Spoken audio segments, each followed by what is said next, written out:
আসসালামু আলাইকুম, good morning.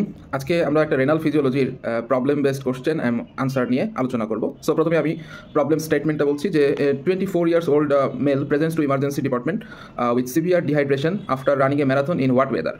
He has not consumed enough fluid and his urine output has significantly decreased. His blood pressure is also low and his heart rate is elevated. Laboratory test reveals serum sodium concentration 150 milliequivalent per liter. Serum osmolarity increases to 310 milliosmol per kg and urine osmolarity become 850 milliosmol per kg.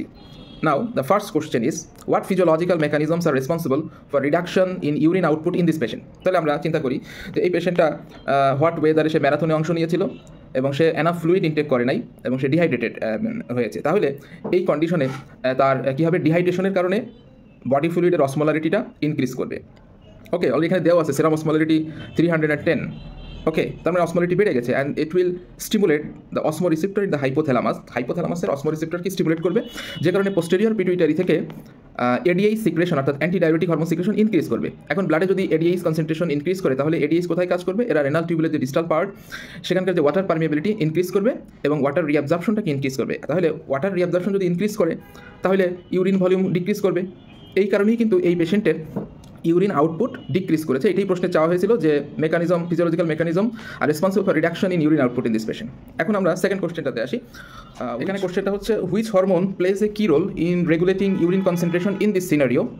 যে সিনারিওটা বললাম, এখানে ইউরিনটা concentration হচ্ছে কি কোন হরমোনের কারণে, and how does it function, হরমোনটা আসলে কীভাবে এই ইউরিন কনসেন্ট্রেশন করছে। এখানে বিষয়টা হচ্ছে, এখানে কি হরমোনটা হচ্ছে অ্যান্টি ডায়াবেটিক হরমোন, তাই না?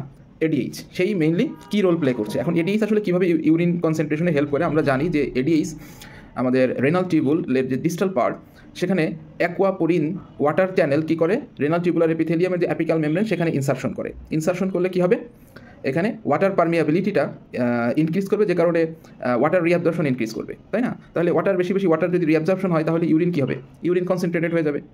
ওকে, সো এটা হচ্ছে গেল সেকেন্ড কোশ্চেন। এখন থার্ড কোশ্চেনে আসি যে what change would you expect in aldosterone hormone concentration in this patient and why? দুটো প্রশ্ন। এখানে অ্যালডোস্টেরন কনসেন্ট্রেশনের কী চেঞ্জ আমরা আশা করছি এবং কেন?